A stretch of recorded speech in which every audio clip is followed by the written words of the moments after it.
Hello, everyone, and welcome back to Undoctrinate Yourself. Today, I have a really fun guest for you who I just recently connected with, actually. This is Sophia Ruiz. She's an esthetician, and I'm going to let her introduce a little bit about what she does and her unique approach to skincare and health, which I think we kind of resonated immediately over. But just for Totally. starters, welcome, Sophia. Thank you so much for having me. I'm so excited to chat with you today. Me too, me too. So do you want to introduce a little bit about maybe how you got into interested in skin and into skincare and aesthetics and Yeah, maybe we can take it from there. totally. Yeah. When I have like this distinct memory at the kitchen table with my mom. We were in Australia at the time, which is where my family's from, and from the big down under, the land down under. And we were sitting at the kitchen table, and my mom saw a blackhead on on my lip. And she was like, "Is that a blackhead?" And I was like 7 at the time. So at 7, I was already starting to build this awareness of my skin. And my mom dealt with acne when she was younger and went on birth control and all of these things. So she was already kind of like aware, like, oh, like, something's going on here. And then by the time I was 11, I was already dealing with pretty mild, but mild to moderate acne. And I started to get really confused, but also was just like very self-aware and didn't really know how to address it. And I've always had this like curious mind of why things happen. Why do we use the treatments that we use? Why do certain things work and certain things don't? And so, I got started on like those clean and clear 3-step systems, and eventually ended up cycling through all of these different treatments, benzoyl peroxide and salicylic acid, and the whole like shebang. And by the time I was 15, I was actually put on hormonal birth control for irregular cycles, and the doctor was like, "Oh, this will fix your breakouts too," and all of that. So typical kind of trajectory, typical pipeline. So I've been dealing with acne since I was 11, and tried virtually every treatment under the sun for years and years and years, except like Accutane and antibiotics. I think was like the two main things that I never really traversed into. So my journey with my skin, my relationship with my skin, my awareness of my skin started really young. And so, birth control and all of that, by the time I was 16, 17, I had full blown, fully fledged, like moderate, what I would consider moderate cystic acne. And it basically ruled like my mind for years, of trying to figure it out and what to do about it. And and that's exactly what led me into the holistic healing world. And because everything that I had tried myself, all of the conventional treatments that I had kind of played with, never worked for me. And some would work somewhat, but not fully. And then things would change. And it was just all so confusing. And so, um, basically, because of that, got interested in the holistic world and aesthetics and the skin, and facialists, and what is the deal with facial, why are they so good for acne, and all of these things. Basically ended up getting interested in esthetician school, became an esthetician, thinking that would be the answer to my skin problems. Like there was some forbidden, hidden knowledge in aesthetics school that was going to teach me how to heal my acne so that I could help other people do it. In the midst of that, I ended up getting pregnant at 20, ended up getting married that same year. And, my life kind of was like all over the place. So many big changes happened, moved states, all these things.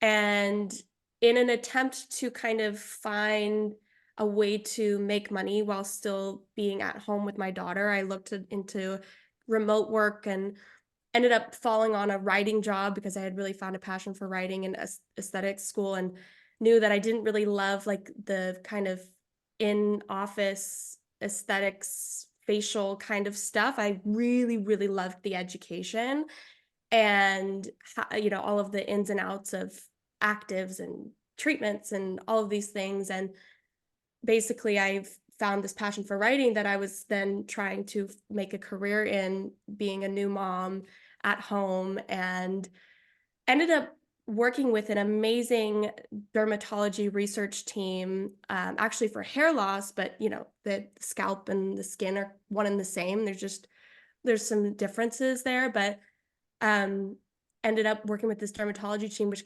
completely revolutionized the way that I thought about the skin and science, and really created the framework for an understanding of, the skin, and all the right questions to ask about how we address the skin, how we relate to the skin, and how we approach healing the skin. And I got a few published papers under my belt. Actually, I think Wow. I know. For I think 3 I it's been a while. I'm pretty sure it's 3 papers. I think there was 1 more in there that was kind of in flux, but um, got a few papers published in some nice journals, and that was really cool. And basically, this newfound kind of understanding, this new way of relating to the skin, a new understanding the physiology of the skin through the lens of holistic healing and natural health, which I had developed such an intense passion for over those years of education and learning and development. Basically, I was inspired not only by the botanicals, the plants, all of the amazing nutrients and phytochemicals that I had learned about, but also there was such a missing piece in the holistic skincare marketplace for acne specifically, and not just a what active ingredient, natural active ingredient do we use, but one that looks at the skin holistically of what does the skin like? What does the skin not like? What really interfaces with the physiology of the skin in a way that it's getting to the real cellular dynamics of the skin and working with the natural cellular dynamics of the skin in a way that we're recreating homeostasis and really using skincare to create homeostasis in the skin.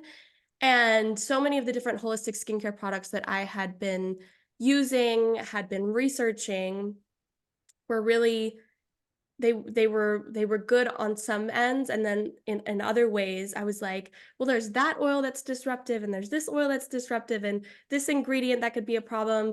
And I really, out of my own need for a skincare solution for my own skin, that I was still battling with through many different diets and skincare regimens and all sorts of different things, I really needed to create something for myself, and so that's kind of what I did. I messed around with a little bit of formulation and found some suppliers, and then we basically ended up creating our very first skincare product for my skincare company, which is Sauna House, and the rest is history. The serum worked so amazingly on my skin so quickly in a way that nothing else had ever worked before, that I was just like, "What just happened?" You know? It just kind of felt like it landed in my lap, and I was just, like, amazed, and from there, we launched the product. So many different people all over the world now have used Clarity and have had incredible results with it, and so, that's kind of been my journey thus far. From that was, like, the inception of, like, what felt like how I got into what I'm doing now, and sort of how I ended up in the place where I am now. There's been a massive, like, shift and change and evolution for me personally, even after the fact. But that was really how I got started and how I got to where I am now. Oh, I love your story so much, also because Thank you. it resonates a lot with my experience too. So I can't remember a time in childhood where maybe I was very self-aware about my skin, but definitely around the time middle school came around and like puberty started, I started getting really terrible acne, which escalated probably starting in like 7th grade up through maybe 10th grade, where like I would get these Yeah, huge cystic like pimples and they would just be full of pus me and like too. it Yeah, was it was horrifying. I just mentioned this on my last podcast episode too with my friend. We were talking about the birth control pill because I was put on the pill for my acne as well. Um, yeah. but yeah, these cysts were just like incredible. Like I swear, like an eighth of a teaspoon of pus would come out of them, I know. and so I know. painful. So painful and so, like, that you could just, it's not even like you may not even be, like, self-aware, like, self-conscious as a person of it, but you can just feel it on your face. It's like, it's very, if nothing else, it's very distracting. It's just like, these you feel it's, like, hot and painful, and sometimes it's itchy, but yeah, it's just like it's crazy what can sometimes go on with our skin and like the way things can kind of, develop. I've looked at different pimples that I've had in the past and gone, "Oh my gosh," like that was why I was so fascinated by it almost. Like, how does that happen, you know? Yeah, So, yeah, absolutely. And I think feeling for somebody who hasn't had, like for a person who doesn't have experience with acne, I think it's hard to conceptualize how self-conscious it can make you and like how just like it's hard to externalize sometimes. You don't really want to be seen in public, especially around that younger age where it's like you're trying to fit in, you're trying to make friends, maybe thinking about like dating and things like that. And it's like unfathomable even thinking about socializing in that way when you just feel so self-conscious and not totally. understanding like why this is happening to you. And so with your product, when you released Clarity, that was like the biggest turning point for your skin? That was the biggest turning point for my skin. Wow. It was incredible because I there were so many things that happened. Like I feel like I went through like a accelerated development course between like 18 and 21. And so many things happened in those 3 years, baby, marriage, esthetician school, career starting, and then I had all of this undercurrent of my own personal research for my own healing and my own personal optimization and all of these things. And I had tried a lot of different diets, in that 3-year span in an attempt to clear my skin. I kind of did Mediterranean style. I ventured on the more plant-based kind of traversed those waters a little bit, went more like animal-based, balanced, but like higher fat, and then all sorts of different things. I experimented with all sorts of different things, and nothing really ever made a huge dent in my skin. And I, it sounds kind of superficial to say that that was really my marker, but in a lot of ways, I think, sometimes the superficial stuff can be spurring inspiration for healing deeper ways, and that's definitely been my journey. And so, I tried all of these different things in the midst of all of that, doing different actives, different, skincare products, different skincare regimens, different approaches, and everything seemed just to make it worse. I just could never figure out. And so that's really what spurred me to look deeper into why is acne happening? What in our environment, what both in our external and internal environment is contributing to breakouts? And what could it be about the skincare or the diet or you know, the things that I'm doing in my everyday life that are being a blocker, that are being, that are making obstacles in my way to getting clearer skin and healing my skin? Because I fully believed that it was possible to heal my skin. I mean, I'd seen it happen for so many different people. It's just mine was a much longer journey, but at the same time, it carried me to that moment of finding all of this research that culminated in this moment of like finding the formula that cleared my skin. And it was absolutely the biggest turning point for my skin. And it's actually really cool because I had actually been writing a skin course up until that point, just documenting all of my research and kind of distilling it into a course. And that looking for recommendations for topical products to, make recommendations in my course is actually what made me realize like how little was on the market that was actually truly tailored to acne prone skin. And so I had this moment, and I've told this story before, but I had this moment in the bathroom when I had finished the course. I was putting the finishing touches on it, and I had this formulation, that I was sitting on that I was like, well, I can't find anything to recommend, so I may as well make my own. And I was in the bathroom getting ready for bed one night doing my skincare, and I felt, what I believe to be God. Some people may have different names or whatever. Semantics are a non-issue. But I felt what I believe to be God tell me, "You think it's about the course, but it's actually about the product." Mm, And I obviously had finished the course at that point. It was 6 months of 6 months plus, of physical work, but really my whole life up until that point's work distilled into one, little course, presentations and all of these things. and put so much work and effort into it, and I've just felt God tell me, just give the information away for free. The product is what you need to focus on. And it was just incredible. I didn't realize the impact that the product would have at that point. But now seeing it all unfold, I realized like that it was what the turning point was for me has been the turning point for so many other people. And it was just an incredible moment that my life had brought me to at that point that you I was like, "Oh my gosh, like this is just you just kind of you're in this moment of like, wow, like I feel like I'm being led down a path that I've been made for in that moment, you know?" So it was a really crazy experience. It was the turning point for me for sure. And the turning point in so many different ways, not only just for my skin, but for my life purpose and journey as well. And so much has come out of that. So Wow, yeah. I love that story so much, and also, again, like, super resonates with me. I feel like these types of things, like, when we're born, there's some level of, like, this is what you're here to do, and you can choose to walk Yeah. the path or not, but if you choose not to walk the path, your life is gonna be extremely difficult, and when you choose to walk the path, life becomes effortless in a lot of ways, and, like, the synchronicities happen and the connections happen that's just like magic that's just Yes. waiting to be had, and we just kind of have to surrender to that knowing that, like, there's something bigger that controlling this, and if we're open to surrendering to that, life can just be so magical and just accelerated and, like, beyond our wildest dreams.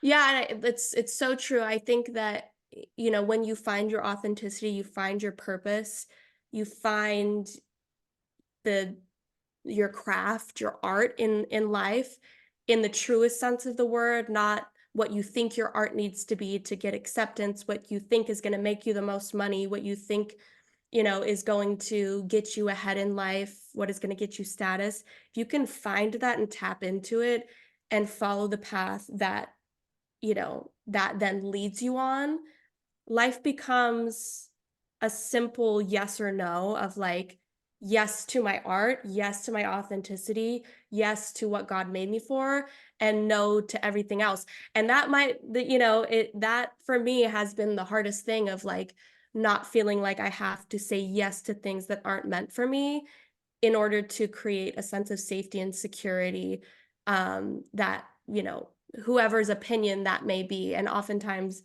I think that's if we run into any difficulty, it's that difficulty of like somebody telling you what your life should look like and how things should unfold in order to have safety and security and, predictability and normalcy in your life.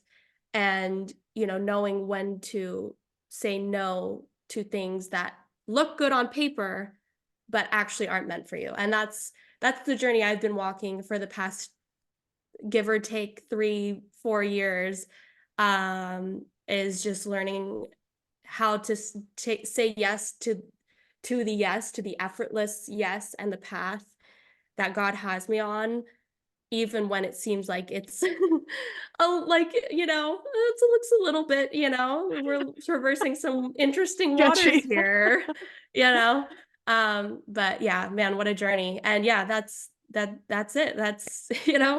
That's, that's life right there. Like you said, it becomes this sort of magical, beautiful unfolding of your own story, and both in the micro in your own life and as a part of the macro in the greater story. And it's an honor to be a part of for Tr sure. Truly, and it becomes so much more fun, and also you can kind of relax when you realize there's something bigger than you that you can trust, that it's not like you just have to intellectually figure things out, like what's best and who to impress, but instead you just have this connection with source that's going to be your guiding force. And actually, I was just talking about this also in the birth control episode, because one of the biggest things I noticed when I got off the pill is that my gut feeling and my intuition was like the volume was cranked all the way up, and I didn't even realize that it had been cranked down until Yep. I like experienced that shift. And I think it really, like, one example of this was like a few years ago, like about 3 or 4 years ago, I had applied to do a postdoc at Harvard, and it seemed like a great opportunity. It was like an integrative medicine program. I applied, and everybody in the program loved me when I interviewed. They were super excited to have me. I was excited to go. But as the time was approaching to finalize the paperwork, I was waking up with this pit in my stomach that was telling me, like, don't go. Wow. and Oh it was my gosh, and that's scary. Harvard. I That's know. Harvard. I mean, that's a perfect example of like, this is Exactly. it looks like the panacea, it looks like Yes. the what everyone says is the answer, and Yes. your intuition was telling you something completely different. How Exactly. crazy. Exactly. I Wow. was literally waking up like I felt like I was developing an ulcer, and I knew that if I said yes to the opportunity and moved there, that it was just not the move for me. And when I, told Wow. them that I couldn't do it anymore and I was calling it off, like this wash of just like pure relief came over me, and it was like, wow. It was just such an important testament to me that like actually my body is and whatever forces are communicating with my body are going to tell me exactly what's meant for me and what's not, and just like how Absolutely. relieving it is to be able to have something like that that you can trust so that it's not just all on you. Absolutely. I don't even know, like, when you start it's kind of interesting because it's almost like it's so perfect. I don't wanna say manufactured, but it's so perfectly intertwined in that way, where when the most authentic version of you, the most authentic expression of you and your path and your purpose in life oftentimes requires that external source of guidance and, affirmation and encouragement and love and care, because you do have to know beyond a shadow of a doubt in a really real way that you're going to be guided and protected on when you're walking off seemingly off the beaten path. And I surely know that I would not be where I am today without a guiding force of a higher benevolent loving caring power. Like, it's just they go together. Like, you can't walk this path without that guiding force. And you know it requires such and it's so interesting that you mentioned this, because I was getting all of these different things that I felt that God was sharing with me over like the course of like the last week and stuff. And it's interesting that you bring that up about that relationship to your intuition and the relationship to your body, and listening to the sort of signals and cues. And I think that comes differently for everybody. Like, sometimes I will hear things what I feel like is audibly. Sometimes it will be just like a feeling, like you mentioned. Like, when I was going to release my course, I would wake up with a pit in my stomach. Like, I could, like, it's so true, and it's the perfect explanation for the feeling of like, I just know I'm not supposed to do this. And after I had that moment in the bathroom, and when I finally said I made the decision to not do it and to release all the information for free and just focus on the products, I felt, like you said, that wash of relief over me. And I just was like, I didn't know this was the right decision fully until I made the decision and I felt that relief. And your body does communicate with you in that such an amazing way, in that connection with the divine, that like is so undeniable, but at the same time so sometimes anti-culture, you know, what seems to be the safety and security that we are looking for. And that people tell us, oh, we need to do things this way to achieve that. So it is really interesting, because I've been really exploring this idea of relationship and how the universe is relational in nature, that the God that, the creator, and um is relational fundamentally. And we see that, I was actually just listening to Olivia interviewing Dr. Zach Bush, about how cancer is an isolated cell outside of relationship. And then the moment we become disconnected from our bodies, the moment we become disconnected from nature, the moment we become disconnected from God, is when we are in self-preservation mode, in isolation, and we make decisions that are completely out of alignment with our authenticity, in order to maintain survival and maintain safety. And I think that's how a lot of the world is operating. And on a micro scale, we can see how that is like the beginning of disease. And that's the beginning of, different malignancies like cancer, losing the isolation and losing relationship. And really how, when you fundamentally move away from the design of the universe, which is relational and is love, that's when you experience all of these different, you know diseases and issues that we experience so much in society, on a micro and a macro level, on a physical and a psychological level. And it's just such a crazy thing, that so much of this comes down to being in relationship with one another, being in relationship with God, in the sense of trusting a higher benevolent power to lead us on our path and guide us on our path and protect us. And that we observe that everywhere in nature. It just blows my mind. It's So it's wild. it's beautiful, and also the sacred messenger of disease. It's literally telling you something's not right. It's directing your Yeah. attention and awareness somewhere for you to be able to bring that attention there to be able to make changes in your life. But instead, the like Western approach is to literally numb things and just like eliminate symptoms, and it's totally missing the point of the Yeah. reason that symptom was there to begin with. And as a result, we're numbing that symptom, we're pushing it deeper, and it's going to manifest at an even more fundamental level. And maybe, and the crazy thing about it is some people, like, I feel like we all have a personal threshold of pain that we're willing to tolerate before we're willing to change. And the Yeah. sad fact of the matter is that some people will die before they're ready to change because, maybe that's their karma or whatever it is. It's hard to say. Like, I think we all have some sovereignty over that as well. But there's so many people that are just so indoctrinated and just asleep to the connection with their higher self and with God, and they feel like they're kind of lost, and it becomes so much easier to just numb the pain of existing versus like just trying to make the change to get back on the path that's meant for you. Right, totally. And I think we're all looking for a sense of security and safety. And I've been looking at this just in navigating even like the social media world that I've been kind of trying to understand for the last 4 or 5 years. And this concept of like dogma. And I think as humans, we all desire like a sort of blanket checklist that we can follow, that we can guarantee that we're gonna be healthy and live long and have a good life and have safety and security. And the reality is like that there are, I think there's foundationals, there's fundamentals that we can follow in our lives that that are more or less going to give us a variable success rate.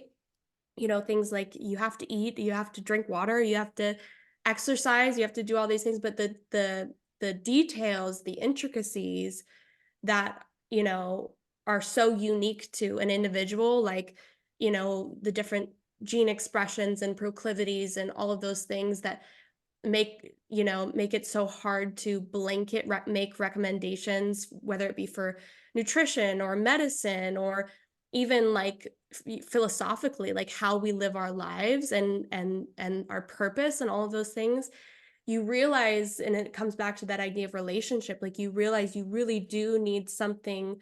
You need a relationship with your body, and you need a relationship with something outside of yourself that you believe is guiding you towards health and healing and happiness. At least for me, that's what I personally believe, because otherwise you're going to seek security and safety and happiness in somebody else's blueprint of what that looks like. And I think as with science and medicine and nutrition, we do that a lot. It's our, I feel like it's our inherent sort of default as humans is to have blueprints and checklists and a step-by-step process, and those things are all good and fine and foundational and all of those things. But really developing that relationship with yourself, of learning to listen to your body and the intricacy of its different needs, and the uniqueness of you and your unique needs, and all of those things really comes down to relationship and listening and witnessing your body and being a good listener to your body. And so that way you know how to kind of navigate your life in a way that benefits you uniquely, because we all have individual needs and purposes and plans and all of those things. So really developing that intuition with your body is so, so important. And I think people really sort of forego that and externalize that sort of responsibility. I hate to use that word because it feels like sort of like admonishment or like, a little bit aggressive, but we do tend to want to outsource that authority to other people for safety and security rather than going inward and really listening. And I think that's such an important part of healing for sure. Absolutely. I feel like there's such an appeal to authority. Can you hear that? No, I Oh, can't. Oh, thank God. Okay, there's like some loud noise in the background. Anyways, the appeal to authority is really going strong in today's society, I think, especially with social media and just like the way the powers that be are structured. It's very much like we're going to give you the information and you're going to take it as fact, and that's like quote unquote the science, and that's just, that's how things Yeah, are. But I mean, when it comes to science, like there is no the science. There It's always in flux, it's always changing, and it's always approaching some form of reality, but models will never fully they'll only ever approximate reality. It's never going to be right. factual. So that's why it becomes so important to look at things through the context and the lens of your own life, and that allows you to understand what information is, useful for you, or maybe what information doesn't make sense for you, or you don't need to consider at this time. But I think the informed consent part of the conversation is the most important thing. Like all the cards should be on the table and you should be able to pick what makes sense for you in the context of the whole of like all of Yeah, the totality of information. And obviously that can be overwhelming in some cases too for people, which I absolutely. totally sympathize with, which is why like it's really good to find people who have integrity, who have a track record of being right about things, and then that Yeah, allows you to be like have some trust. It's not like blind faith, but at least trusting that you could get information from these people, and then do your best to also vet it yourself and see, does this make sense? And obviously, there's some context to this too. Like certain topics you're going to be more interested in than others, but ultimately, it comes down to like the more awareness and responsibility you have over different things you're doing in your life, the more you'll have control over, and the less things are going to blindside you and cause potentially disease from a place of ignorance. totally. That's and you said it so perfectly. It's like we all have an personal responsibility to contextualize all the information that comes our way and consume mindfully.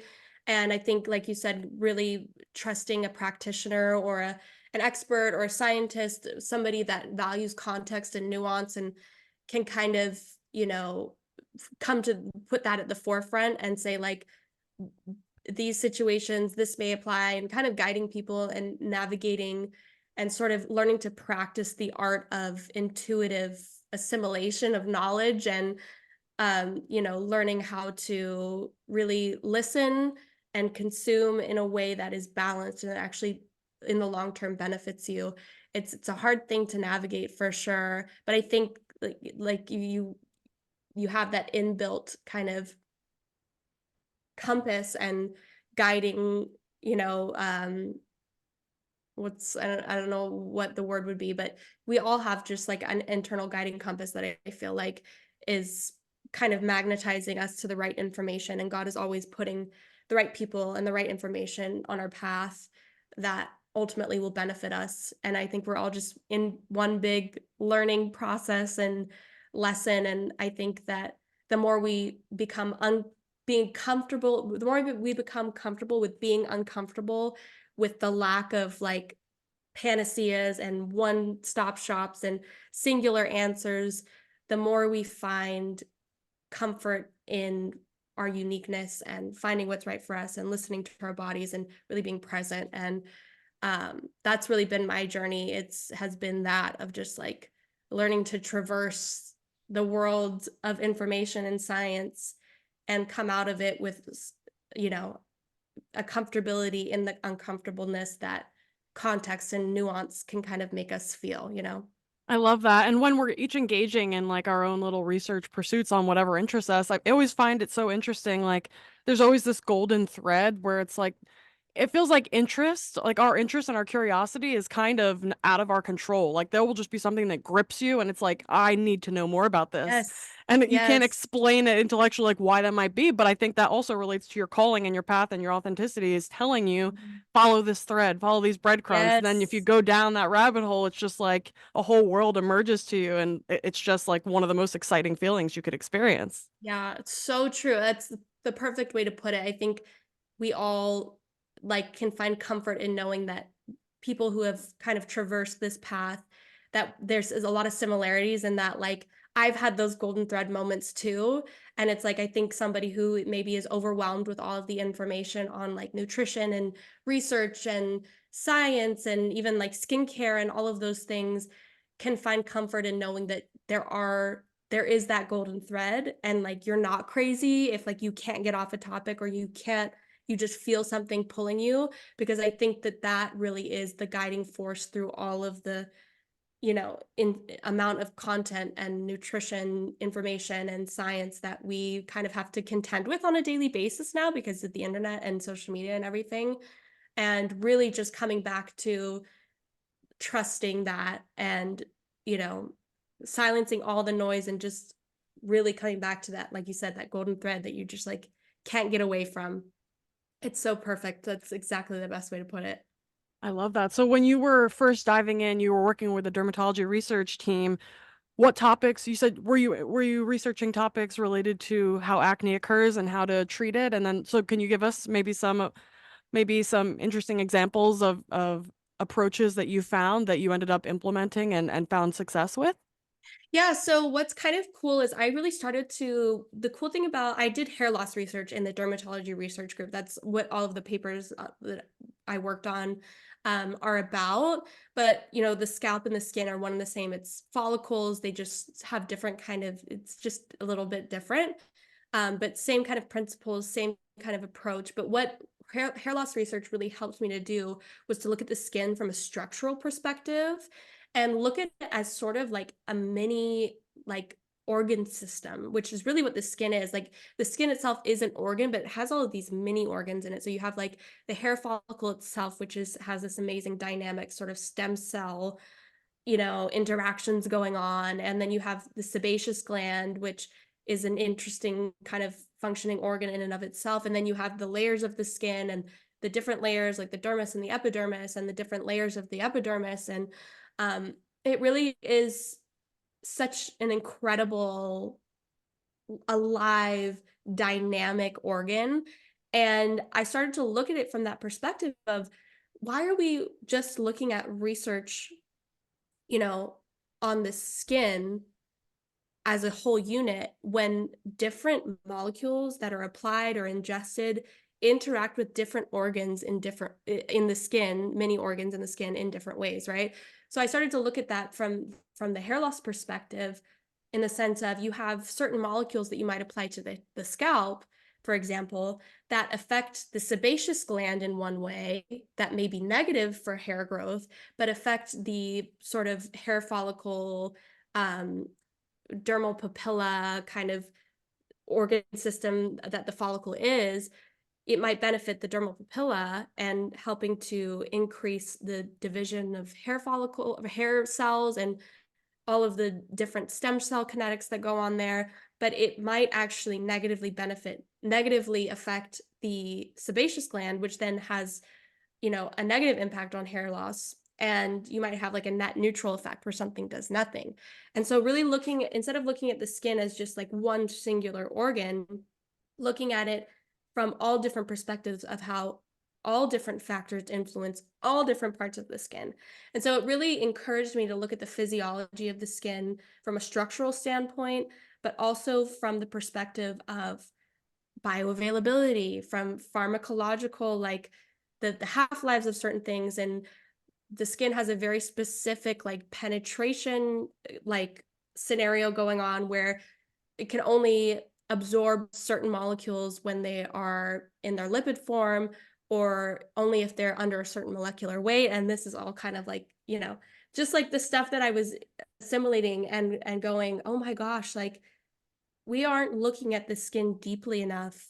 We just are looking at it like, especially with acne, we look at it like bacteria and exfoliation and all, and we're not looking at the way that the skin functions and where the disruptions in homeostasis may be that actually precipitate the formation of acne. And so that's really the mind shift that that whole experience gave me. It really was looking at the skin in a completely different way and starting to really consider the impact that one singular compound can have on the skin in so many different ways, and have such a widespread and kind of variable effect, and looking at what are the best ingredients then that benefit the skin as a whole, that we can work with and optimize and really create formulas or create approaches to addressing the skin in a way that takes the whole physiology and structural nature and all of these different things into account so that we get better results, you know? We're treating the skin as a whole in a holistic fashion rather than, this kind of isolated, like, cherry picking different, aspects of the skin, Mhm. that kind of thing. So, I love that. I love that. Something for the listeners actually that I learned sometime in the past year, I've become very obsessed with circadian biology and the skin playing a very important role in that because there's these photoreceptors in the skin that can detect different types of light. But something that made me think about a lot was like the developmental origins of different tissues, because something interesting is that the brain, the immune system, and the skin all derive from a part of the developmental organism that's called the neuroectoderm. And they, as a result, share a lot of similarities between like their genes that are expressed there and their like metabolic functions and their hormonal oh, functions. And so super interesting in the context of like the POMC story, which I've discussed on like a previous podcast. But the brain, the skin, the eyes, the immune cells, they all play a really important role in facilitating basically interpreting the light environment and then using that amazing. information to tune the output of like the hormonal milieu and the metabolic system. So super interesting. But I would love to hear, if you have any specifics that you learned early on that people could, start changing about maybe their lifestyles or even like products they're using. Of course, they should check out yours. But with regards to like acne, are there things that you do in like your lifestyle that will influence whether or not you're going to get flare-ups or how to like make them like diminish more quickly? Yeah, so I think it's very highly individual, this is where like the skin is so interesting because it's the only organ that interfaces like really intensely with the external environment as well as the internal environment. And so you have so many more different factors at play that are like to be considered, and that's kind of like what I try to do in the way that I approach the skin. Um in terms of internal, I think that there are like some general, like I think the gut is very, very important, the gut skin axis. And there was a research paper that came out decades ago, but it really began to sort of underscore the importance of gut health in skin health. And especially when it comes to acne and breakouts, they actually found a higher level of reactivity of endotoxin in acne patients than they did with control patients who didn't have acne. And so there is definitely an endotoxin sort of role in acne, and endotoxins being, the molecules that pass through the gut when leaky gut is, occurring, and when you have sort of a leaky intestinal state, these endotoxins get into your bloodstream and into your skin and can incite those sort of inflammatory responses that lead to the formation of acne. Inflammation is the most important root cause of acne before any sort of bacterial overgrowth happens, before any sort of skin cell overproduction happens, before any sort of exfoliation changes in the skin happen, you have inflammation. And so, inflammation being the root cause of all diseases still holds true when it comes to acne. And so, obviously, endotoxins being highly inflammatory, if you have leaky gut, you're going to be dealing with an inflammatory burden on the skin that can then increase the risk of developing acne. And so, I think when it comes to the way that I approach acne internally is really supporting the gut. For me, I think fiber and polysaccharides. I love a good chia seed pudding for soothing the gut and rebuilding the gut lining and supporting the mucosa. And so, yeah, fiber, the polysaccharides, probiotics, I find can really be helpful, but they can also be a kind of a hit or a miss when it comes to breakouts because you have some of these bacterial strains that might be histamine forming, and histamine is a really potent acne trigger. I find that it really does a number on the skin, especially like in the perioral region. So like on the chin and like around the mouth and around the nose. Histamine can be a really big contributor. And so probiotics, you have to be kind of like, I find that you have to be pretty selective with, in the sense of you don't want to select probiotic strains that could potentially be histamine forming, and instead go for the ones that are more like either histamine regulators or net neutral histamine producers. And so one probiotic that I love and that I often, share about is Lactobacillus rhamnosus GG, and it's like one of the most, and I know you know this, but it's like one of the most widely researched probiotic strains, and has an amazing history. But it's actually one of the only probiotic strains that have actually been tested for acne prone skin. So, like, actually benefiting acne prone skin in humans. And it was really cool because the study that they did, they actually found that Lactobacillus rhamnosus GG administered to humans reduces the levels of IGF-1 in the skin. And IGF-1 being a really potent trigger of acne, it actually interfaces with the root cause sort of factor in acne. And I thought that that was really amazing. That was like a more recent study that came out, but definitely the gut is probably the thing that I focus on the most when it comes to internal. I feel like that just has such a plethora of implications in the rest of the body that when you really focus on healing the gut, that you focus on healing the rest of the rest of the body, like the liver and the kidneys and all of that. I think really, and you are the gut queen. You obviously, like, this is like your wheelhouse. I loved your tip about the apple skin peels and the human milk oligosaccharides, and I think all of that is definitely something that people can benefit from if you're struggling with acne. The Those approaches are very highly tailored and very beneficial to the skin, for sure. Yeah, I love that. I have a similar approach with probiotics. I think even, even beneficial strains like the lactobacilli can be problematic in the context of like certain contexts, like in post antibiotic settings. So there was a really cool study that was from 2018 in Cell, and they showed that basically if you gave lactobacillus containing probiotics after antibiotics, it took those individuals 6 months to regain their normal microbiome composition. Wow. And the people who got nothing regained their microbiome composition within 4 weeks. Yeah, crazy. Yeah, and they Wow. basically showed that the lactobacilli can create these molecules that inhibit the growth of other bacteria, so they kind of, like, carve out a niche within the gut, and it's at the expense of other beneficial microbes. So there's always Wow. context, I think, with probiotics. I think absolutely in certain ones, there could be really good utility, but I'm also like you, like, I would only use very specific trains for specific reasons for a period of time.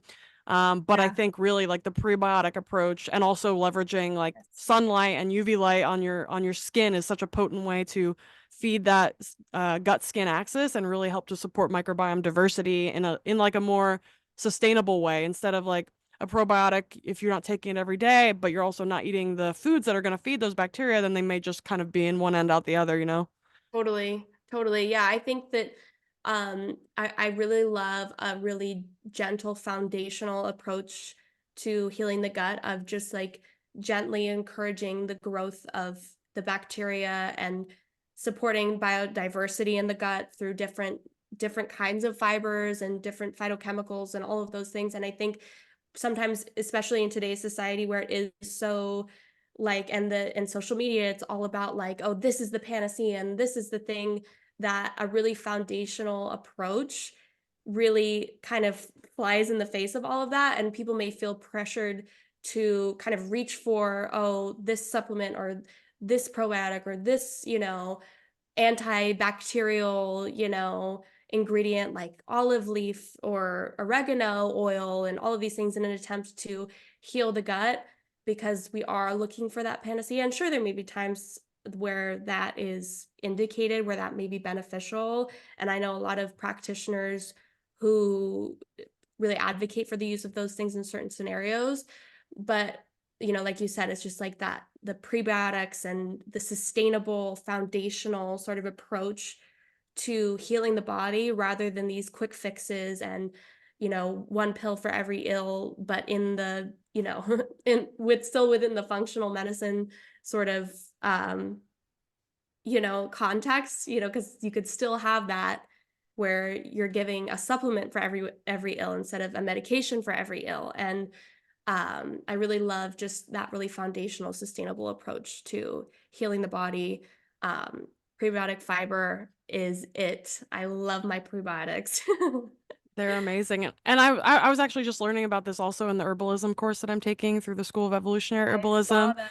which Yeah, I oh my actually god, did it's so I good. did I did do, I forget what the name of the course was, but I read Saja Popham's book and all of that, and Oh, yes, he's he's a amazing. genius. He's very, very well versed in what he does, He very is. articulate, so, He yeah. is, but we talk about in the course how, like, you can basically just use the allopathic model and, like, pivot it to herbalism, but you're not actually doing anything differently. It's like you're just treating Right, symptoms with herbs instead of drugs, but it's the same thing versus, like, trying to understand the totality of the person in front of you and right. maybe, like, you know, their baseline constitutions or their predispositions so that you can help to, like, gently push things into more of a balance versus just trying to, like, numb symptoms or treat Right. symptoms, and it's such a like, a mind shift, a mindset shift, but it's very profound when it comes to, like, actually creating health in an individual over time and helping them to create health.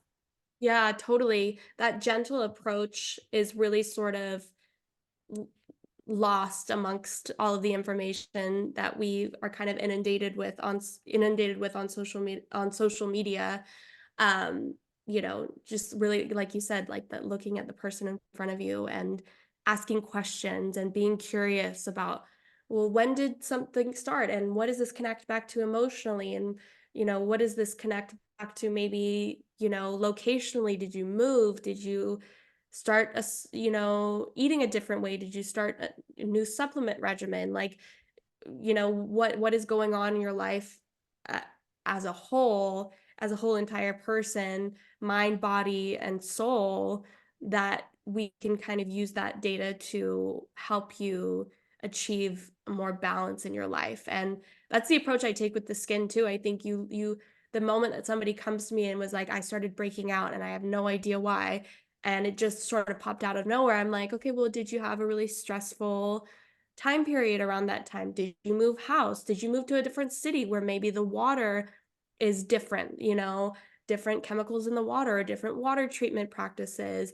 Did you maybe try a new supplement? Did you try a new way of eating? Is that, all of these different things that I think, when we just go like, oh, well, you just need to address bacteria, or you just need to, address, you need to exfoliate your skin more, or you need salicylic acid, or you need benzoyl peroxide, or you need, all these different things. It's like those things may be helpful for you, but like, let's look at the context of who you are, what you're dealing with, and then really start to get very granular about how we support your skin, and support, in other contexts, support your body as a whole, so that we can really start to create a more sustainable balance in your body and your skin, in whatever it is that we're looking at.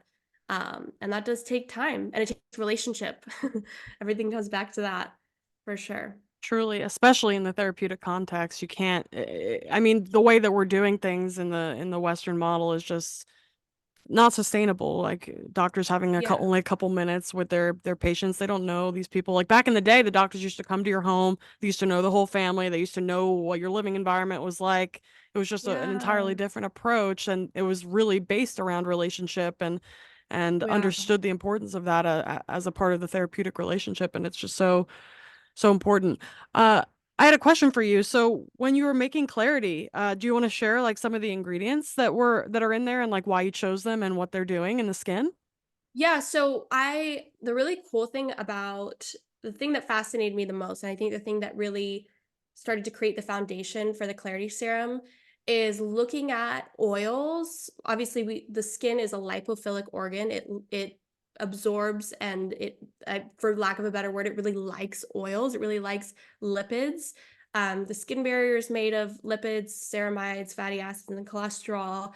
But then the way that the skin interfaces with skincare is it really likes to absorb fat soluble compounds.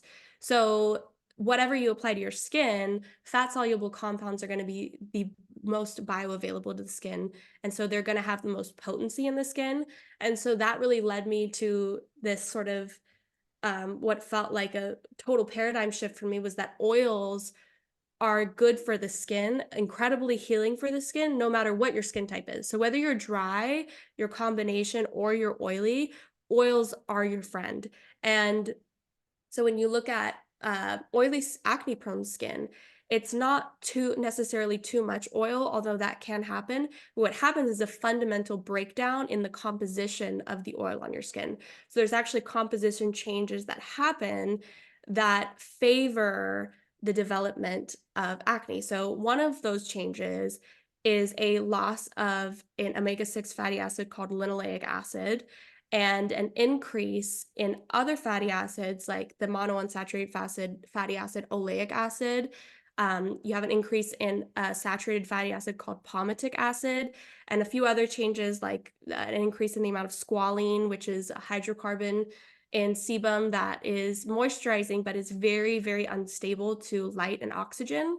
So it's very easily oxidized, and basically that's one of the initiators of acne formation because squalene, when it's oxidized, actually becomes a very potent comedogenic oil, a very potent comedogenic lipid that then basically sets the stage for clogged pores and then bacterial overgrowth and the whole shebang. And so, really looking at the skin from that perspective made me go, huh, why are we putting oils like olive oil, which is super high in oleic acid, that omega-6 fatty saturated fatty or omega 6 sorry, omega-9 monounsaturated fatty acid that is already elevated in acne prone skin. Why are we putting things like olive oil or argan oil or avocado oil on our skin when we already have too much oleic acid, and then we're putting more oleic acid onto the skin? Like, what? That didn't really make sense to me. And so then when I started to dig deeper into the effects of oleic acid and palmitic acid on the skin, oleic acid is a very potent skin barrier disruptor. So it basically disrupts the shield between your skin and the rest of the world. So all these pollutants and allergens that your skin would normally be able to just kind of like block out sort of make their way through the disrupted skin barrier and then can incite inflammation. They can irritate the skin, they can do all sorts of different things. All sorts of different things can happen as a result of that. But basically, it sets the stage for acne to form or to become exacerbated. You might have more inflammatory situations going on. You have disrupted skin barriers also in things like eczema, in perioral dermatitis, in psoriasis. The disrupted skin barrier is a really important feature of many of the different skin concerns that we face, as in our modern society. And so when I found that out, I was like, so not only are we adding to the imbalance in our skin with a lot of these holistic skincare products that are supposed to be better for us than conventional products, but we're actually disrupting the skin barrier. So there's all of this research that's starting to come out now that is going, oh, we applied olive oil to the skin of rats or to human skin equivalents, and they're finding that it's actually disrupting the skin barrier. And actually, that we need to more closely balance the skin oil production and the skin lipid content in a way that is compatible with the skin's natural balance. So, really utilizing oils can be so powerfully healing because it directly targets the imbalances in the lipid composition of the skin that set the stage for acne to form, not only from an inflammatory perspective, but from a skin barrier perspective, and all of those things. And so then I was sitting there going, so we just need to focus on not not oils as a whole, but there's a very narrow niche of oils that have therapeutic value in the skin and ones that encourage the skin lipid composition into a state that is actually more closely resembles that of people who don't struggle with acne.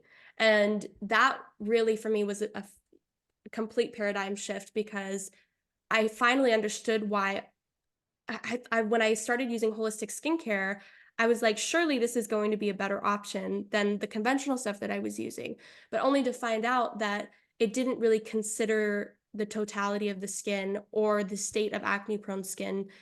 It was just using better options and cleaner ingredients, but it wasn't actually targeting the skin in a way that was precise, that was going to actually create balance. And so I was like, okay, finally it makes sense why holistic skincare didn't clear my skin. In fact, in a lot of cases, may have even made it worse. So now looking at this narrow kind of niche of oils that I had to work with based on those findings, that's really what created the foundation for clarity. And that's what I see a lot with people that I work with. They're like, I'm using all clean products, I'm using all, you know, products with amazing ingredients and all of those things.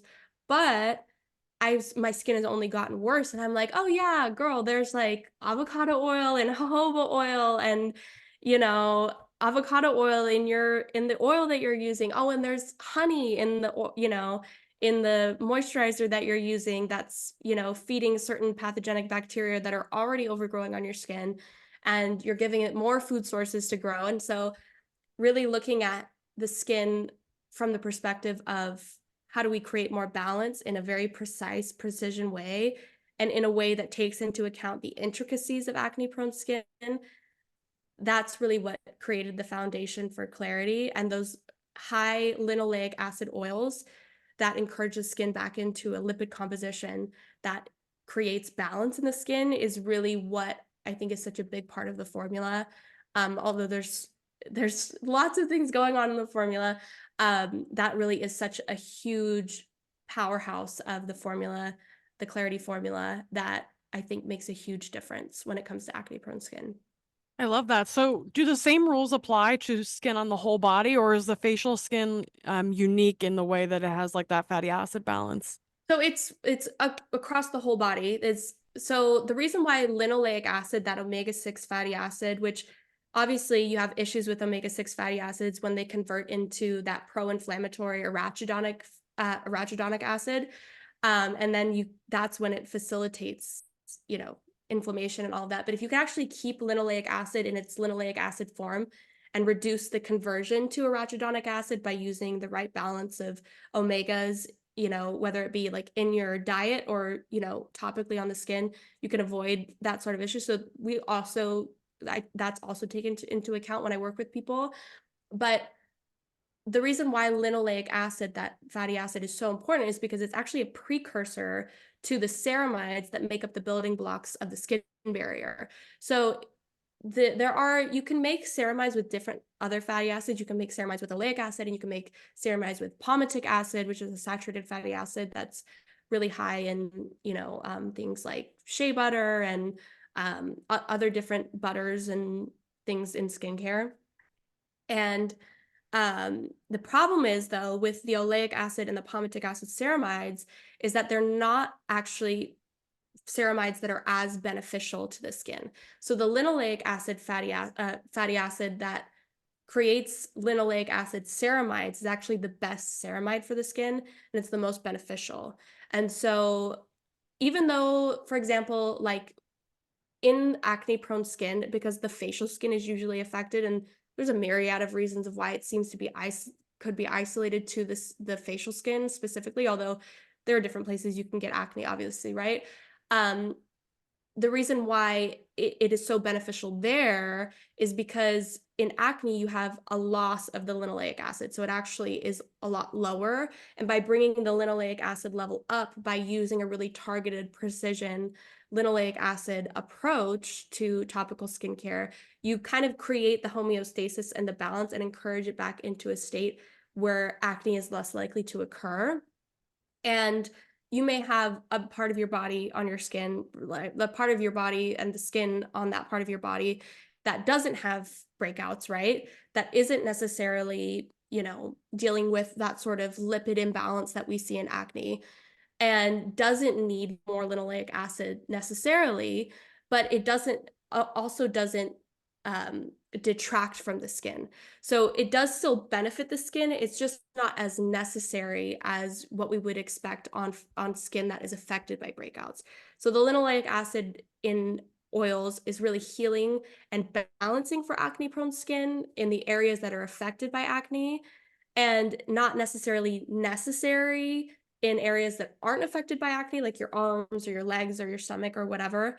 But still beneficial because it creates those really amazing hydrating barrier building ceramides that are so essential to skin health. So Amazing. Yeah. You're making me think of a few things too, because I wanted to circle back to like the perioral dermatitis, psoriasis, eczema, because I see them a Yeah. lot in association with insulin resistance and poor blood glucose control, which is super interesting. And I do you know if there's research around like the relationship between insulin resistance and like acne? Is there any research on that? Oh, 100%. It's one of the main drivers of acne. So with insulin resistance, in the skin, what's really interesting that is unique, seems to be unique to acne sufferers, or at least is present in acne sufferers, is that when your insulin levels go high and you have hyperinsulinemia, which is is a feature of insulin resistance in some cases, like usually on the earlier side of things, you have higher insulin levels, and then in the later stages of diabetes, your insulin levels actually like plummet.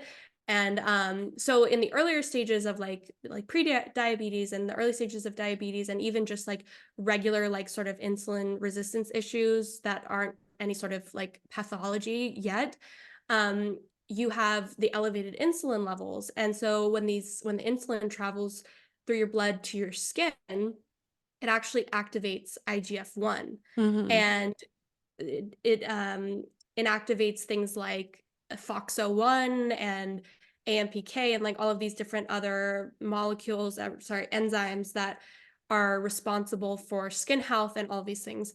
And one of the things that I found so interesting when I was researching acne was that insulin increasing IGF-1 actually makes skin cells and different parts of your skin, different mini organs in your skin, actually makes them more sensitive to androgens.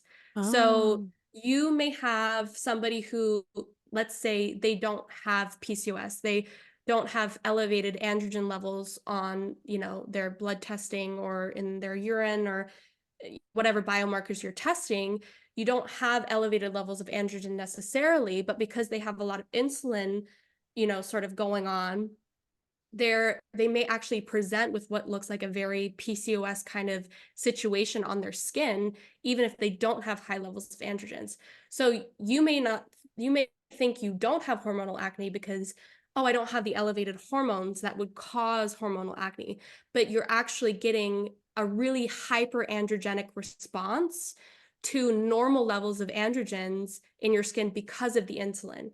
So one of the really, really important things when it comes to breakouts is trying to reduce those glucose spikes that you may experience, um, so that you can reduce like really high levels of insulin in the body that can then contribute to hormonal breakouts. Obviously, it's a balancing act, right? Because insulin's not a bad thing; it's a very good thing, but we don't want to be having too much insulin, especially in the skin, because that's really what can precipitate hormonal acne breakouts, even if you're not dealing with excess male hormones in your body like you would normally see in things like PCOS.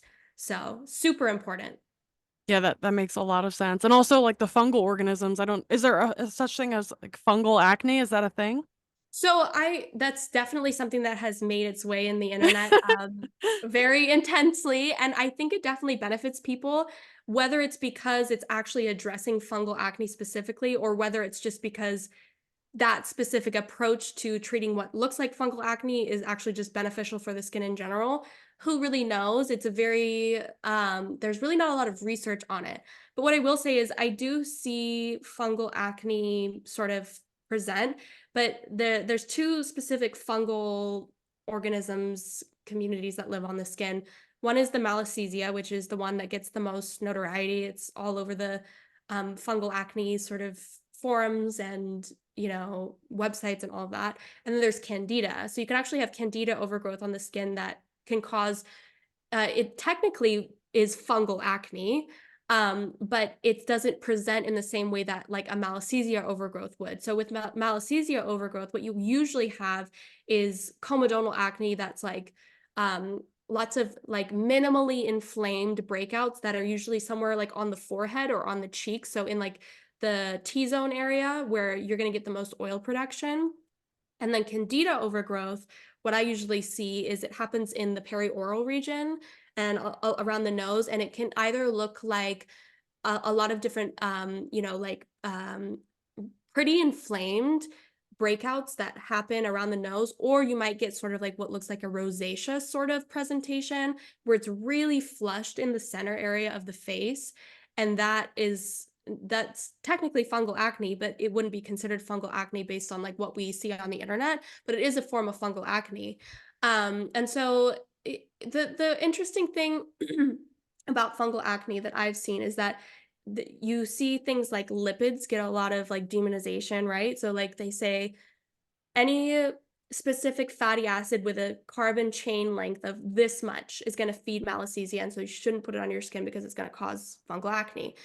And when you actually look at the research on the context of it and how it plays out in the skin as a whole, you might see a completely different picture where something like linoleic acid, let's say, can actually break down the formation of comedones that malassezia causes. So instead of malassezia organisms causing fungal acne, you because you're applying linoleic acid to your face, which is something that malassezia would feed on, it actually has an opposite effect where it's actually blocking the effects of malassezia rather than focusing specifically on, oh, well, it shouldn't, we shouldn't put this onto the skin because it'll feed malassezia.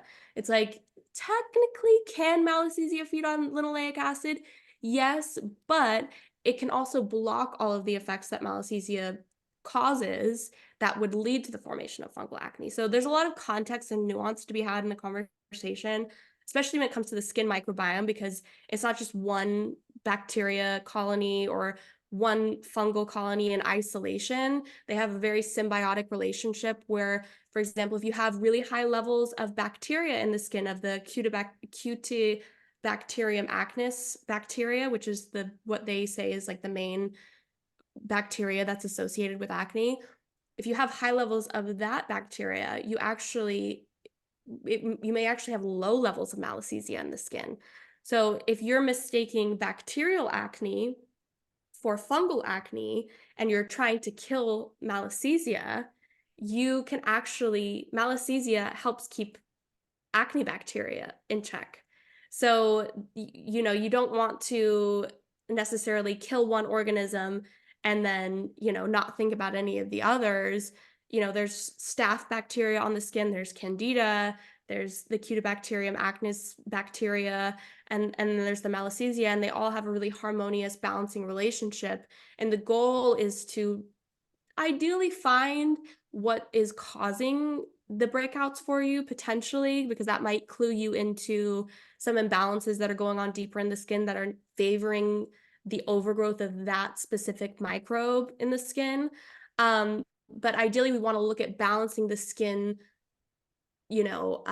structures. We want to balance the skin physiology. We want to bring it back into homeostasis so that it's not causing one specific organism to overgrow rather than saying, oh, let's target this one bacteria and let's not feed it and let's kill it and, use like certain ingredients that kill malassezia or use certain ingredients that kill, staph bacteria or whatever.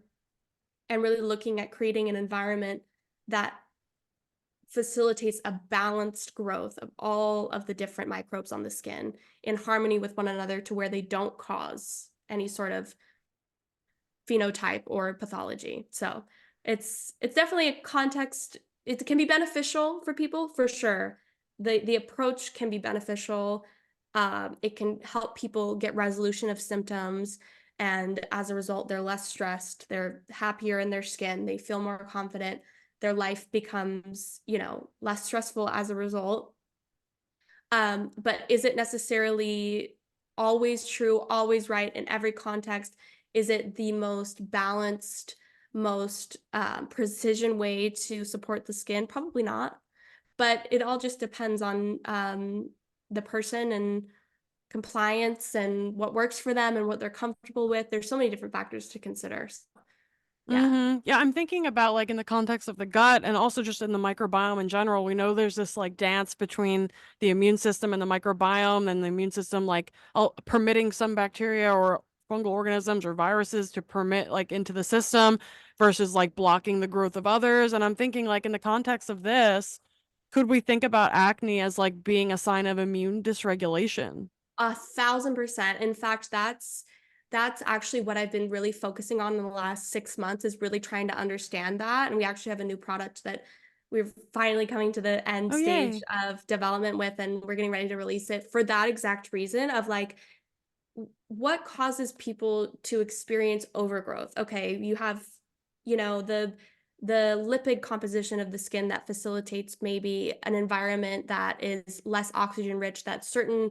anaerobic bacteria can flourish in, right? So we consider that, but you take that balance and you approach that and you treat that and you address that. Why do people still break out? Why does people still need something like a benzoyl peroxide? Why do people still need something like, an antimicrobial in their skincare routine if you've created the right environment for that not to happen?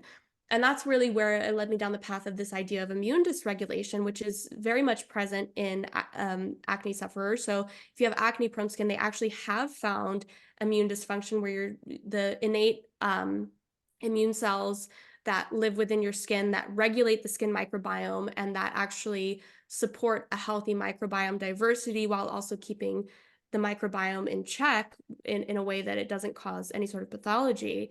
um, the immune system is so important. They've actually found that the immune dysregulation is very much present in the skin of acne prone skin types. And so you have these immune cells that aren't working efficiently.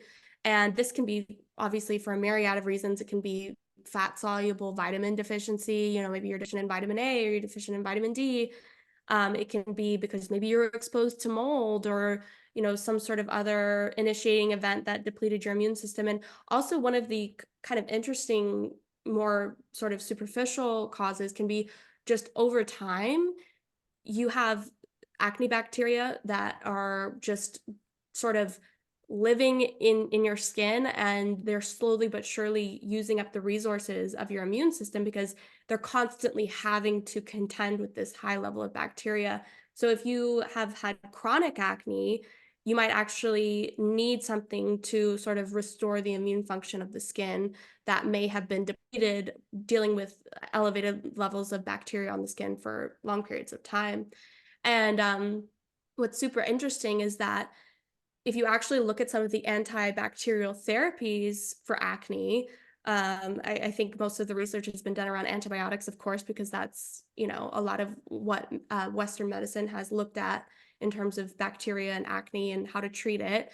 Um, there are actually research studies showing that while there is an antibacterial effect of antibiotics on the skin in the sense of that it has a direct effect on the microbes themselves and the compound and the microbes interface, and then the antibiotic will kill, the microbe in question.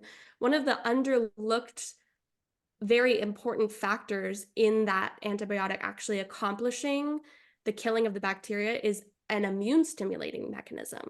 Mm. So what they have basically found is that while an antibiotic does kill bacteria, some of the efficacy of the antibiotic is actually dependent on an immune stimulating effect on the skin. So if you use antibiotics and you see a resolution in acne, it's not just because the antibiotic is killing the microbe in question, it's actually because it's stimulating the skin's immune system. And so I was like, oh my goodness, like we need to be supporting the skin's immune system. And, it is a fine line to walk, right? Because you don't want to stimulate, an immune system to the point where it's aggravating inflammation. Oh, sorry. Oh, are My you there? phone just rang and then it like, Oh, yeah, sorry, my phone that's just rang and okay. it like flashed off. So you have bacteria on the skin that, you want to address. And obviously you don't want to stimulate the immune system too much to where you aggravate inflammation. But at the same time, it's sort of like I really love in herbalism the picture of damp stagnation. Yeah. So you have dampness that is creating heat, but you actually need heat to move the dampness that's creating the heat. So by using sort of like a gentle, warming, heating herb like ginger or calendula or those other kind of warming herbs in a very hot tissue state, you're actually moving the dampness that is causing the heat to begin with. And so even though we don't want to stimulate or the skin too much to where it exacerbates the inflammation. Some people do actually need like a little bit of gentle immune stimulation to actually clear the stagnation, which I view as like microbial overgrowth and stagnation, different things like that. Um, and to actually create less heat in the skin. So, like gently stimulating the skin in a way that gently stimulates the skin's immune system, gently supports the skin's natural defenses, actually creates an environment that is less hot, less heat, less inflamed. And it's just it's something that I was so fascinated by, that felt like one of the pieces that I was missing in my approach to skin, looking at the immune system and the dysfunction of it, and how do we support it in a way that is really beneficial and targeted, um and not too aggressive to the point where you might exacerbate inflammation.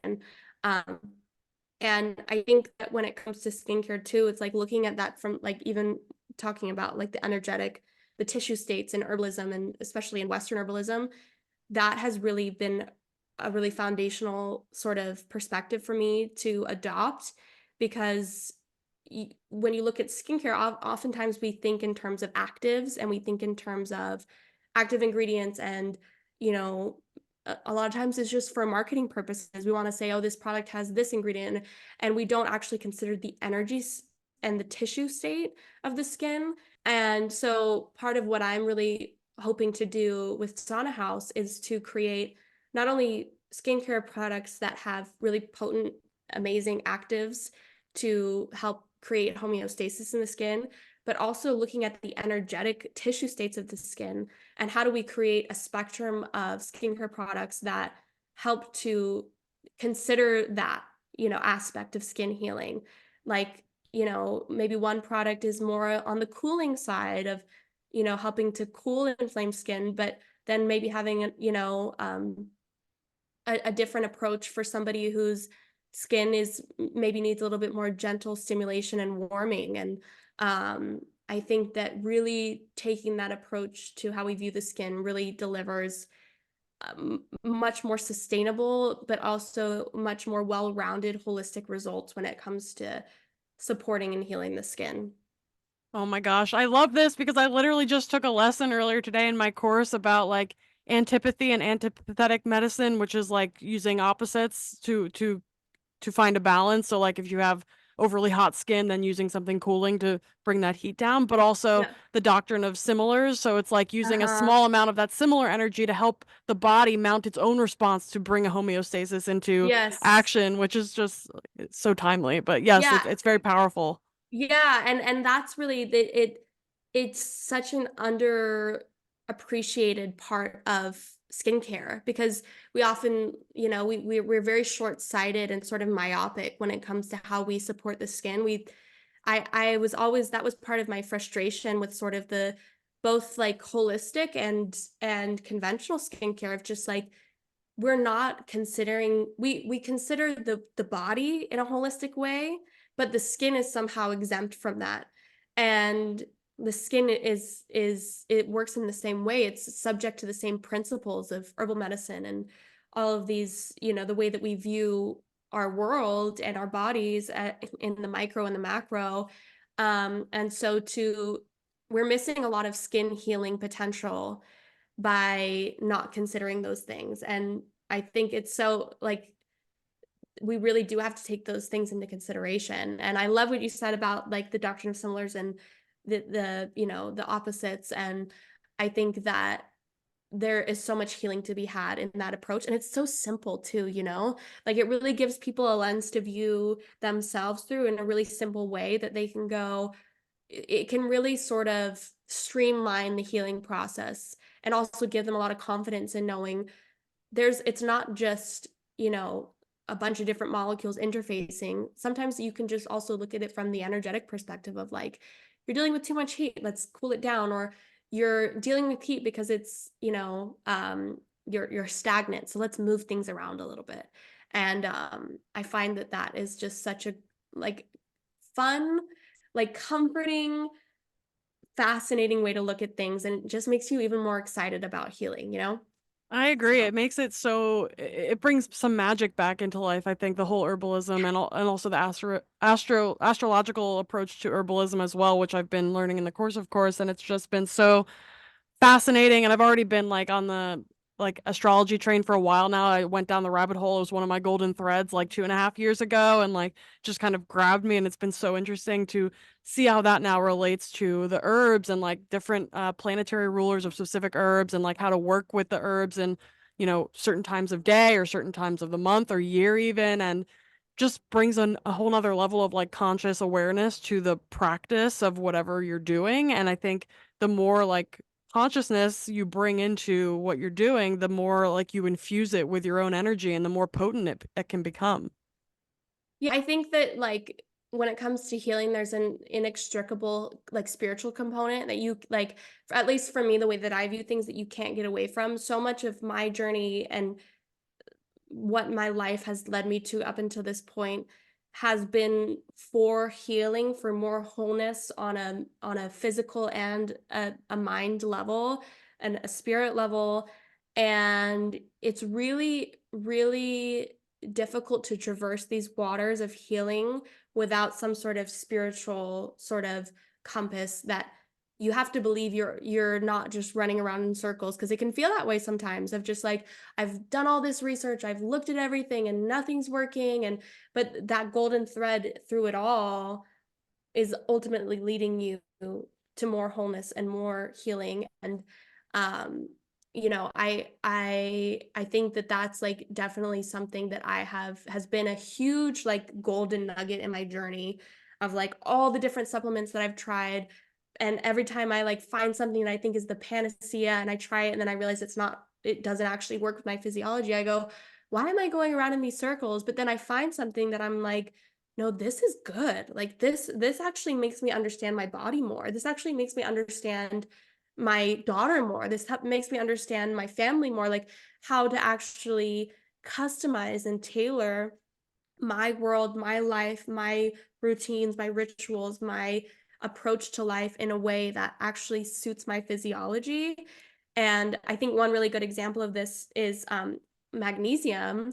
I actually found that magnesium glycinate, which is a really popular form of magnesium, was actually causing me issues, and I didn't Hmm, know it. interesting. And one of the things that I actually found it through researching different things about my daughter. She was diagnosed with autism, I think a year ago at now this point, and so I was researching all of, like the glutamate, GABA, excitatory, inhibitory, like balance situation. Found out that glycine can actually be very excitatory in some like Hmm, situations, and that magnesium glycinate being highly bioavailable to the nervous system is actually like a very potent charged form of glycine that then can be very like excitatory for people who are maybe on the more like excitotoxic end of the spectrum of excitatory and inhibitory. And that was actually spurred all of this research about excitotoxicity and in the hypothalamus, how that contributes to hormone regulation, oh my god, specifically, like jumbling over my words, specifically in PCOS, that excitatory tissue states can actually facilitate the production of androgens, um, and looking at excitatory states in the skin, that actually excitotoxic reactions in the skin, excitotoxic states in the skin actually disrupt the skin barrier and can create a sort of hyperkeratosis state where you're producing too many skin cells, and then you produce too many skin cells and then it clogs up, the sort of areas that may be prone to those excitotoxic states, and can create breakouts and dryness and irritation and all these things. And so one magnesium glycinate that I found thought it was the panacea for, the nervous system and maybe part of my healing journey. And it was, but it wasn't because it really, really helped me. It was because it helped me understand my body more. It was because it helped me understand my daughter more. It was because it helped me understand my skin more. And as a result, I've been able to help a lot of different people who maybe were dealing with magnesium glycinate breakouts that was causing them breakouts, and they've been able to identify that as a trigger for them, but also understand their body more. So it's like sometimes we think the end result of what we're going through when we're healing is this one specific thing, like I'm gonna find the thing that heals me. And you are, but not in the way that you think. And that's been a really cool part of the journey for me of really understanding that and traversing the waters of healing. But I could not have done that had I not trusted my path and trusted where God was leading me and trust that ultimately it's for my good, my benefit, and my wholeness. So, yeah. Absolutely, can totally resonate, and that's also definitely been my experience too, where, like, the more challenging experiences that I've had are the biggest teachers and, like, the biggest Yeah. catalyst for my personal growth and also my work with other people and in my practice, and, like, I Yes. in 2022 yes, 2022 April, I had COVID for, like, a month, and then Wow. I had post-COVID, like, syndrome, histamine stuff, and I think a parasite infection too, like, that summer, and the histamine issues were just, like, crazy, and for me, it was, like, magnesium L-threonate was a huge trigger for me, and so I went down the rabbit hole on that and, like, Oh, cholinergics and also just, like, liposomal products in general being kind of contraindicated if there's histamine issues, and so I was using a lot wow. of products like that at the time that I basically, like, simplified and was barely like, I was eating, like, only a couple of foods and, like, just being very simple, like, no stimulants, nothing in my life other than just, like, very Wow. simple foods and, like, getting super strict about just my health and focusing on my body and not even exercising too much because that was also giving me a histamine response, so it was just, like, walking, getting Yeah. sun, just, like, the bare basics, and that was a huge teacher for me, and it catalyzed me to make an entire, like, protocol on antifungal, parasite, and histamine approaches that's been, like, purchased by so many people now, and, like, I've been able to help people as a Wow. result of that, but it was just, like, Yeah. such a testament to, like, going through the fire and then being able to come out and then offer that wisdom to people so they don't maybe have to suffer to the same extent that you did. Yeah, no, I mean, and that's amazing, and I love what you said about the liposomal stuff being contraindicated in histamine because that's also been my Yeah. experience. Is, my especially with my daughter, she's very sensitive to I remember we tried, like, a popular, like, multivitamin that's on the market, and it's part of the formulation is liposomal, and she had an instant negative response to it, Mm, and, and I did too, and I'm putting the pieces together now going, I was trying for so long to figure out what could it have been that triggered that response because it's all like the right, methylated B vitamins, all the right bioavailable forms of different, nutrients and minerals and all of that. And then it was like, oh, but I had never considered the liposomes. That makes a whole lot of sense. That's mhm. crazy. Yeah, I think Your it's experience is helping me too. I love that. I think it's, so based on my understanding, like, the phosphatidylcholine they can use to make the liposomes is cholinergic, and cholinergics can spur histamine production through some immune mechanism. I'm not exactly Wow. sure the mechanism of that, but yeah, they're definitely related. It's the same reason that a lot of people with histamine issues don't tolerate egg yolks either.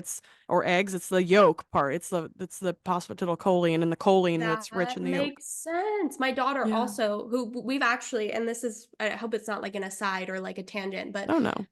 she has definitely like her thing. One of her things is histamine, and histamine and glutamate definitely like go together. So she's very glutamate sensitive, and she's very histamine sensitive.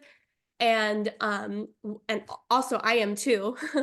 I found that out through, my just witnessing her and her experience with different things.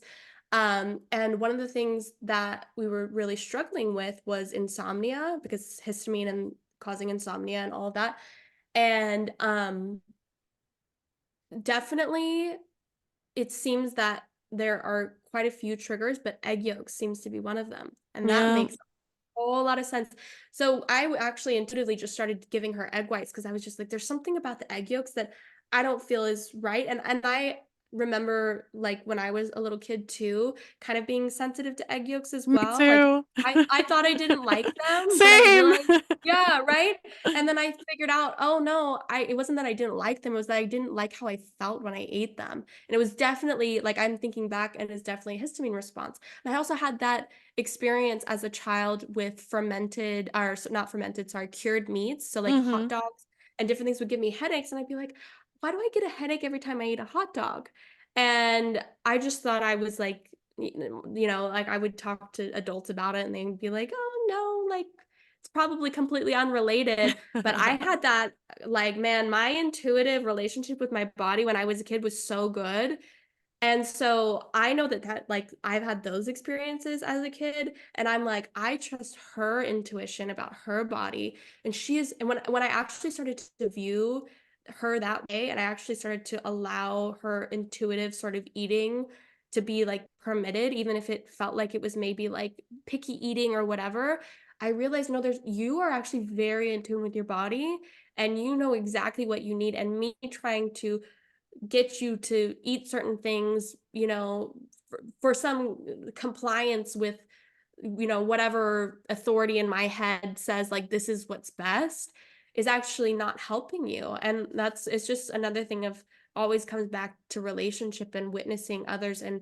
like believing that they do know, they have an innate wisdom, that they do know what's best for them, and like honoring that. And also, like, from that, I think we learn so much, like, when we honor our body's cues, when we honor the cues of other people's bodies and go, you know, let's for a moment just practice and just toy with the idea that maybe you actually do have an innate wisdom that's through all of your cells and your entire being that knows what you need, and maybe like get curious about like what's actually going on here.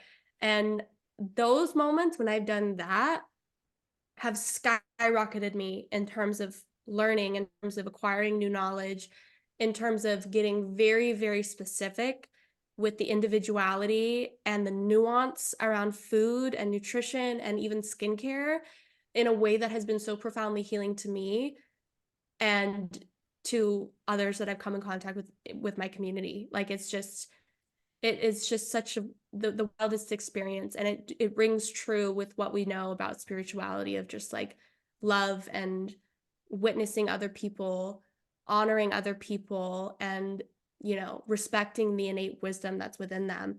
It's if we just did more of that, I think we'd all just be way better off.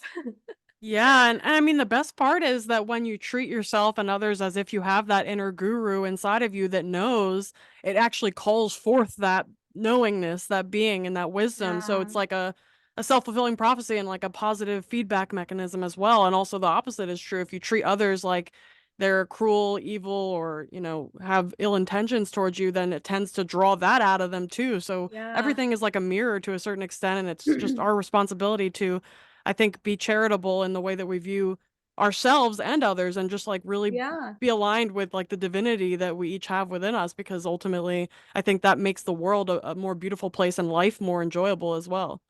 Totally. I think I've like gotten into this kind of practice for myself where I've started looking at people like not in a negative way, but like looking at people as like children just trying to Yeah. protect themselves, you know? Yeah. Like I read you are I think I hope I'm not butchering the title, but you are the one you are looking for, which is internal family systems, and it really completely changed the way that I view like interactions with people. And it's like, if you can soften yourself to people's sort of protective mechanisms and all of these things, and just recognize that we're both just children who have learned a way of being that may or may not be serving us, and we're all just trying to work it out, you navigate life with a lot more compassion for people.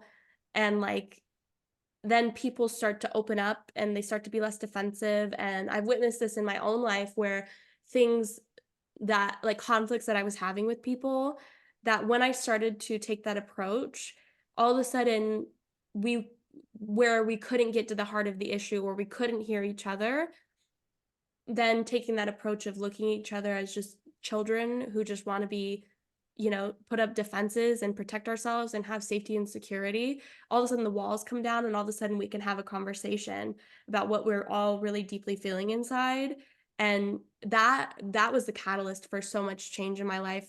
Um, like things that I had been contending with for years that I like didn't feel like I was getting a result on, and all of these things that they all of a sudden just started to get a lot easier to navigate, and we started to make progress on different things. And yeah, it's just it's such a mind shift when you look at the world like that, like you said, the mirror, and trying to just interact in a way where we're bringing the best out of each other and honoring ourselves and honoring others. And it's amazing what that can do in and of itself, you know? So amazing. Absolutely, and actually, I synchronicities abound, but I was just having this conversation with somebody yesterday. Well, 2 things, like, the one was that I was like to my partner, I was like, "Do you remember when we were kids and we looked at adults and we thought they had all the answers and everything figured out, and now you're an adult and you're like, everybody's faking it?" Well, Yes.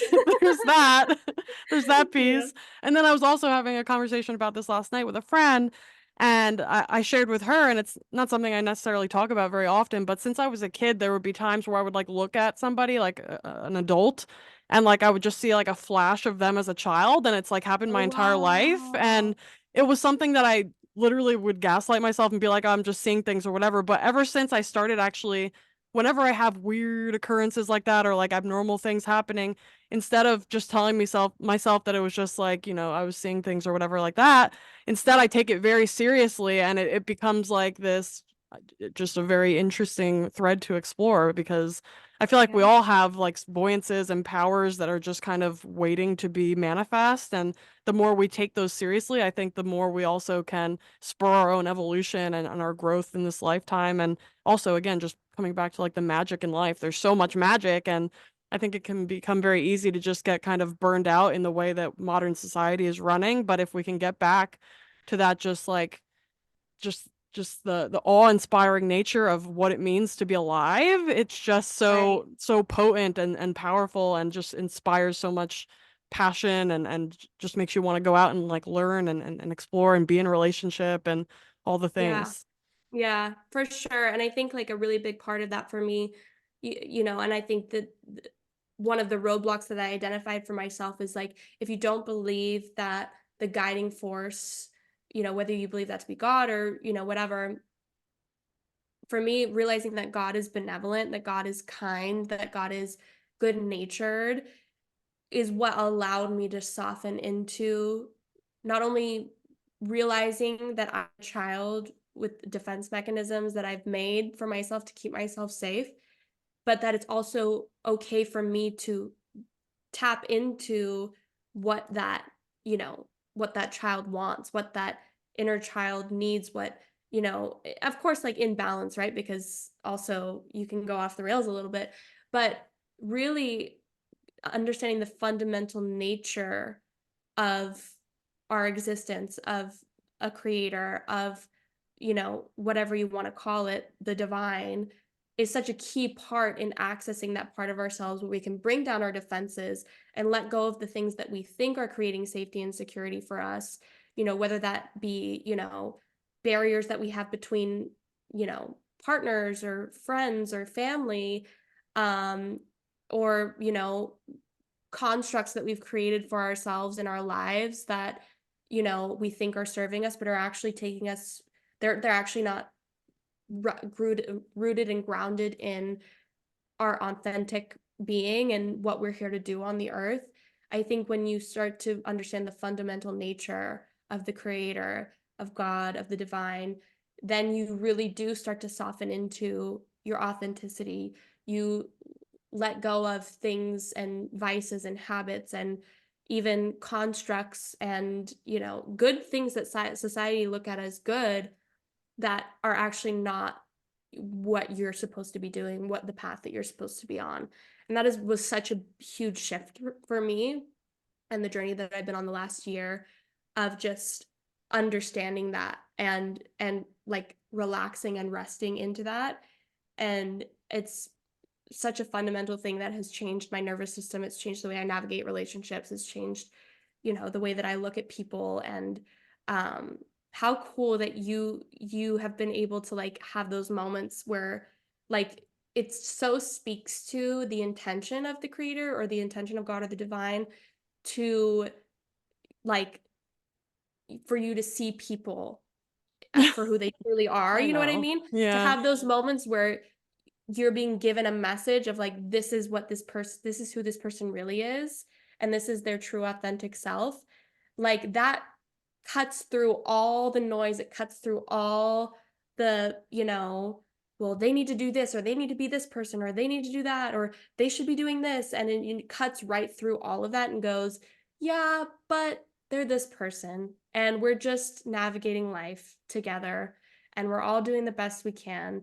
And I really do believe that is the heart of the creator. That's the heart of God, to see all of us that way and to just care and love us in that raw, real, authentic, and very fragile, vulnerable state.